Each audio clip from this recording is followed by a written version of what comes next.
His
Once upon a time, upon a Christmas Eve, old Scrooge sat busy in his counting house.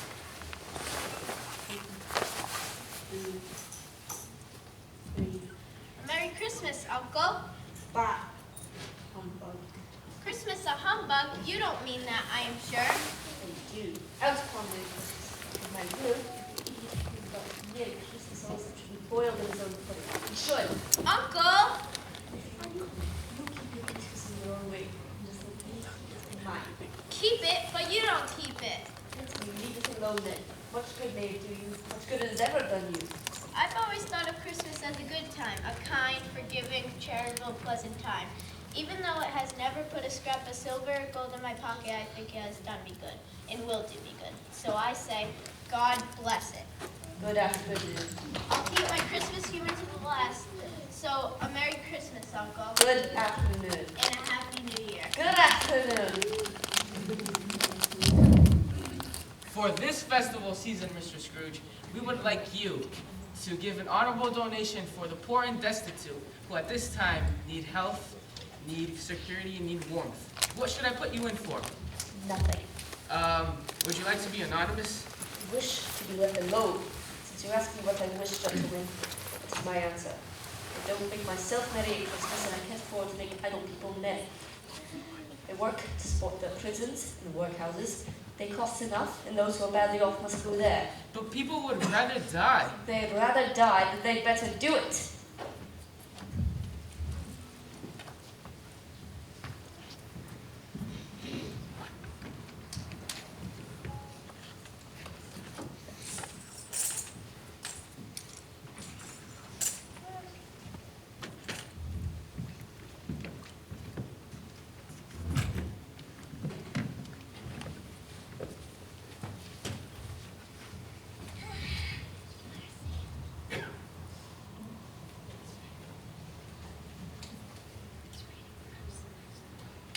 The hour of shutting up the counting house arrived. Scrooge took his melancholy dinner in his unusual melancholy tavern and went home to bed. Now it is a fact that there is nothing at all particular about the knocker on the door of his house, except that it was a very large, and yet Scrooge, having his key in the door, saw the knocker. Not a knocker, but Marley's face. Marley's face with a dismal light about it, like a bad lobster in the dark. As Scrooge looked at this, it was a knocker again. He said, "Hoot, hoot," and closed the door with a bang. The sound resounded through the house like thunder. Every room above the cask, the wine merchant cellar below, appeared to have a separate peal of echoes of its own.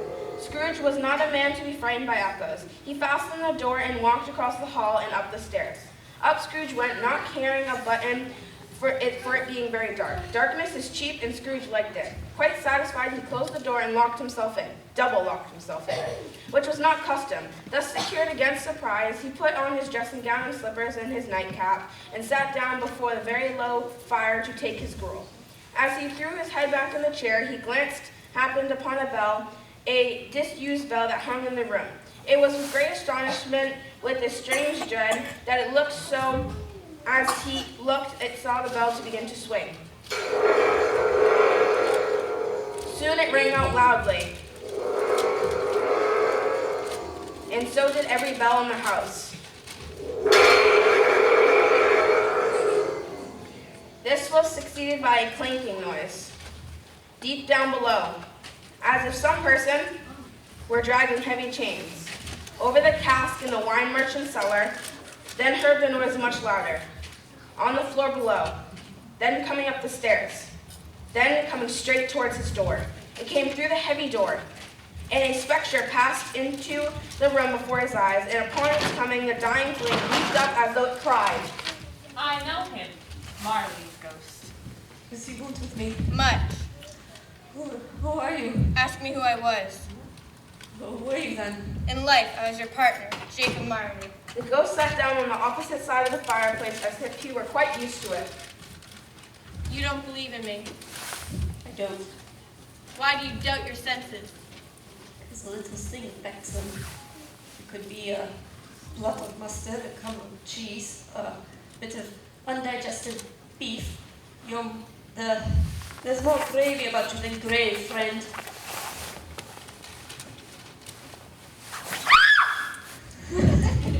Mercy, dreadful apparition. What do you want with me? It is required of every man that the spirit within him should walk among his fellow men and travel far and wide. And if he does not, and he goes not forth in life, he is condemned to do so after death. I cannot rest, I cannot stay, I cannot linger anywhere. My spirit has never walked beyond our county. Scrooge was very much dismayed to hear the spectre going on at this rate and began to quake exceedingly. I am here tonight to warn you. Scrooge tried to say humbug, but stopped at the first syllable, and being from the emotion that he had undergone, or the fatigues of the day, or the glimpse of the invisible world, or the conversation of the ghost, or the lateness of the hour, he went straight to bed without undressing and fell asleep on the instant.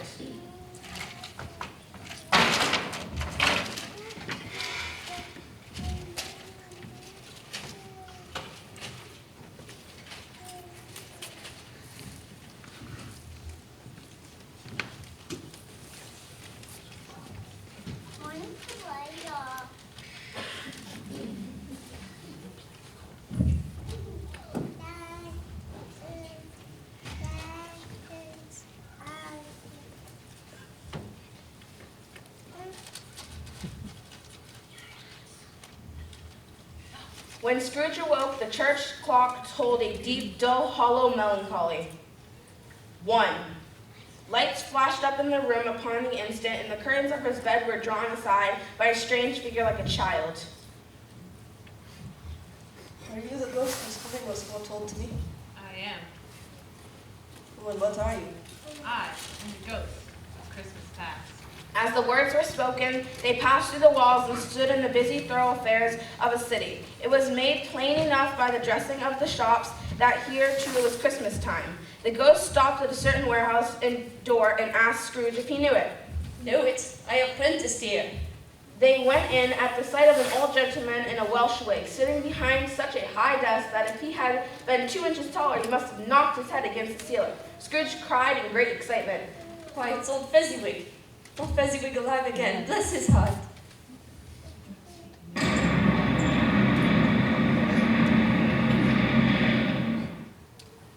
Yo, home with Ebenezer!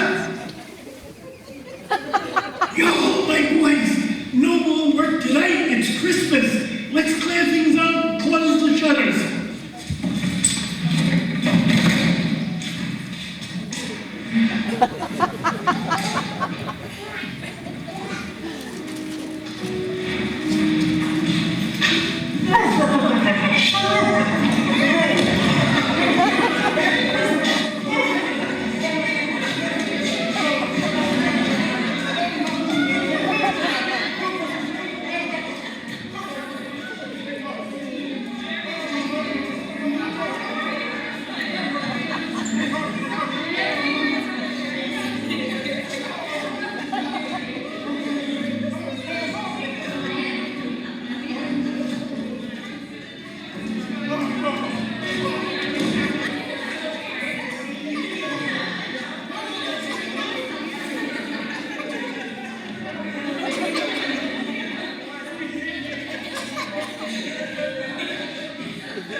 Isn't that spirit? He has the power to make us happier and happy, to make our service pleasure or toil. Say that his power lies in words and in looks and things impossible to measure up. As he struggled with the spirit, he was conscious of being exhausted and overcome by his irresistible drowsiness, and further being in his own bedroom. He had barely time to reel to the bed before he sank into a heavy sleep.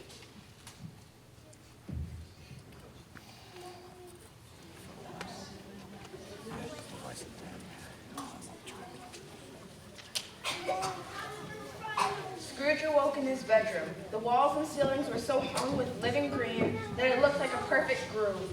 The leaves of holly, mistletoe, and ivy reflected back the light, and much a mighty blaze went roaring up the chimney, heaped upon the floor to a form kind of a throne, where turkeys, geese, great joints of meat, of pigs, long wreaths of sausages, mice pies, plum pudding, barrels of oyster, red hot chestnuts, cherry cheeks, apples, juicy oranges, luscious pears, great bowls of punch, and immense 12 cakes. Upon the couch there sat a giant glorious to see. Come in, and know me better. I, the ghost, a Christmas present. Come in. Gaze upon my glory. Here, touch my dress. Scrooge did as he was told and held it fast. The room and all its contents vanished instantly.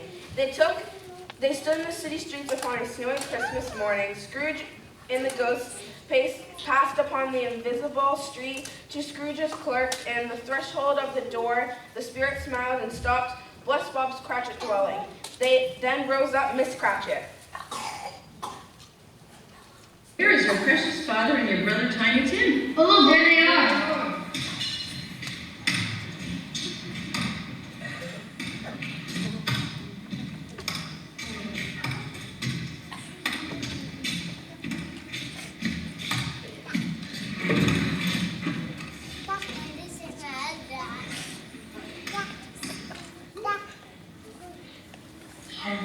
So how did Tiny Tim behave? Oh, as good as gold and better. Yes, he told me on the way home he hoped that people would see him inside the church. Wouldn't it be nice if on Christmas people thought about he who made the blind men see and the crippled walk?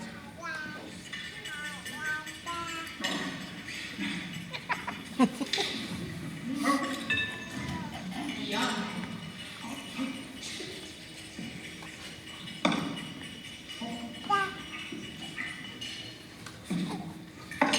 How's that pudding? Oh, this pudding is delicious. Jolly good pudding.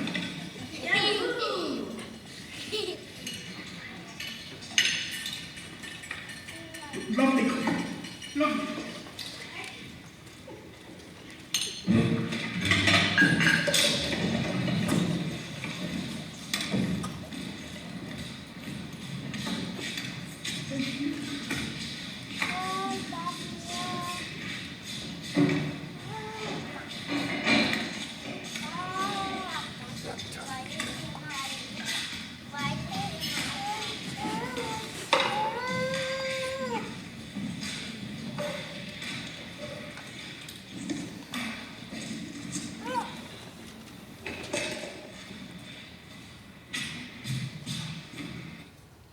But the whole scene passed off, and he and the spirit were again upon their travels. Much they saw, and far they went. In many homes they visited, but always with a happy end. Suddenly, as they stood together in an open place, the bell struck. 12.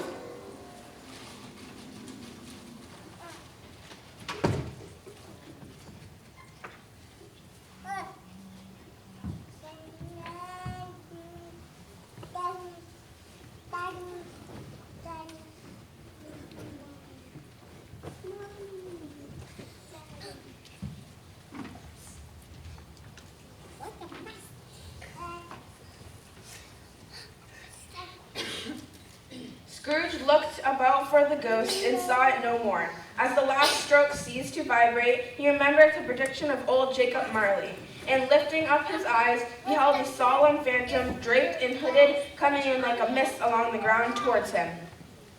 Are you the ghost of Christmas future? It gave him no reply. The hand was pointed straight before them. Lead on. No, I was precious. They scarcely seemed to enter the city, for the city rather seemed to spring up above them.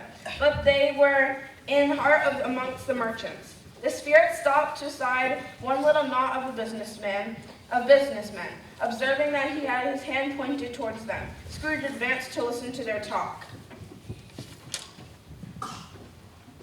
You hear what happened to Scrooge? Yeah, I heard he's dead. Totally dead. An old geezer's buried beneath the dirt. Wonder what he did with all his cash. Probably donated to the prisons. The scene had changed, and now he almost touched a bare, uncurtained bed. A pale light rising in the outer air fell straight upon this bed, and on it, unwashed, unwept, uncared for, was the body of this unknown man. Spirit, please show me some tenderness connected to a death. The ghost conducted him to poor old Bob Cratchit's house, dwelling he had visited before, and found the mother and the children seated around the fire, quiet, very quiet. So you went to the graveyard today, dear Robert? I did. I wish you could have seen how green it was. You would have loved it. You'll see it often. He wanted us to walk there on a Sunday. I'm sure we will. My poor little boy. Poor Tim. Poor Tim.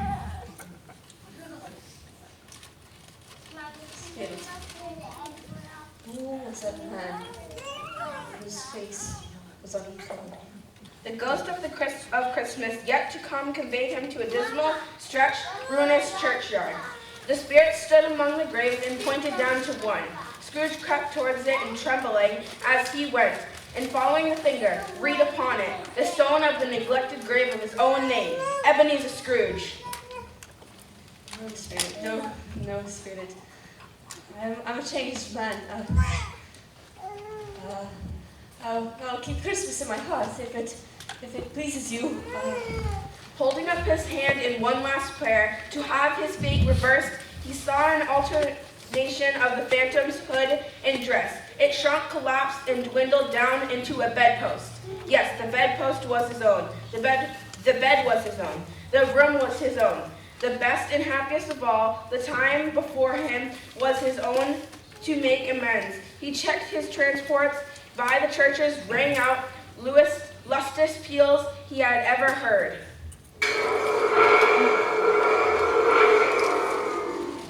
Running to the window, he opened it and pulled out his head.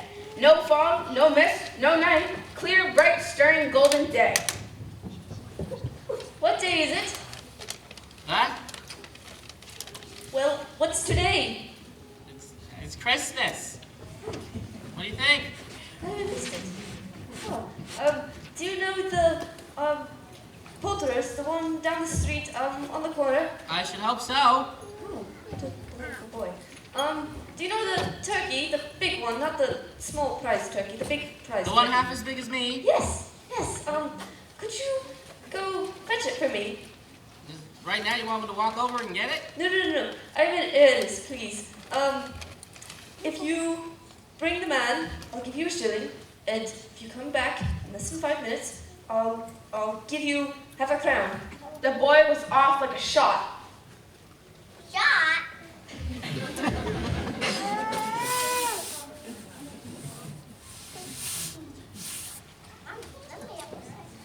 Scrooge dressed himself in all his best, and the last got on into the streets. The people were by the time pouring forth as he had seen them with the ghost of Christmas present. And walking with his hands behind him, Scrooge regarded every one with a delightful smile. He looked so irresistibly present in a word that 3 or 4 good-humored fellows said, "Good morning, sir, and Merry Christmas to you."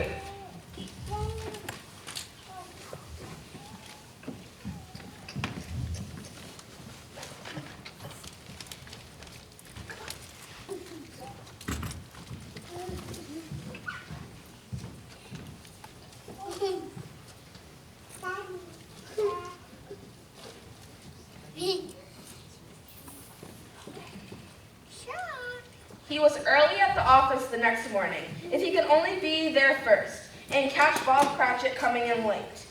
9 o'clock, the clock struck 9. No Bob. A quarter past. No Bob. Bob was full 18 minutes and a half behind his time. Bob's hat was off before he opened the door. He sat on a stool in a jiffy, driving away with his pen as if he were trying to overtake 9 o'clock. Hello? What do you mean by coming here at this time of hour? Sorry, sir. I'm behind on time. Yes, you are. Should think you are. Come with me. No, I will not stand for this sort of thing any longer, which is why I've decided to raise your salary. What? Bob trembled. What? See, a Merry Christmas, Bob. And a merrier Christmas than I've ever given you. I hope to support your struggling family in the future. Scrooge was better than his words. He did it all. He infinitely more. And to Tiny Tim, who did not die, he was a second father. He became as good as a friend, as good as a master, and as good as a man, as good as the old city knew. Or any other good old city, town, or borough in the old good world. Some people laughed to see the alternation in him, but his own heart laughed, and that was quite enough for him. And it was always said of him that he knew of us keep Christmas well, that may be truthful of us, and said all of us. And so Tiny Tim observed, A Merry Christmas to us, everyone.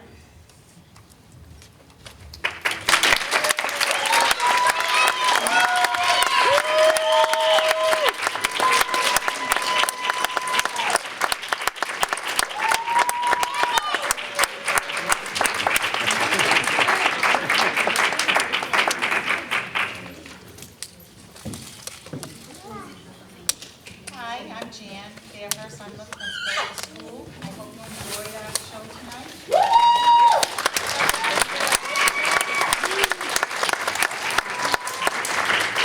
just want to encourage everybody on your way out to stop, if you haven't already seen the silent auction raffles that we have in support of the school. And I hope everybody has a Merry Christmas.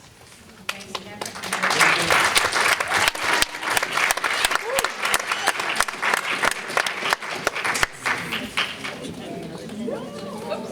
Hang on, class. Where'd she go? We need Jan, and we need, yes,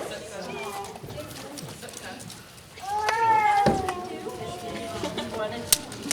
Jan just has a blessing to all of us here at Legacy. We wanted to just give her a little token of our appreciation.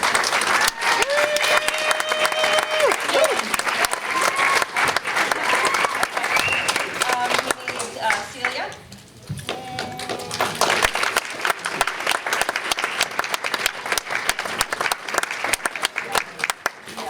She is fabulous with our music program with the little ones. Let's see, we need Emmanuel Sutton, come on down.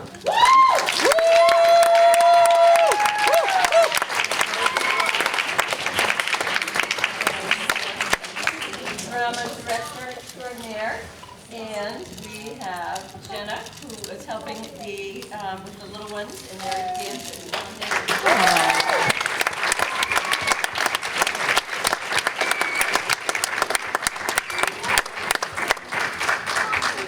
Okay, so hey, Jenna! Proud again. Oh, okay.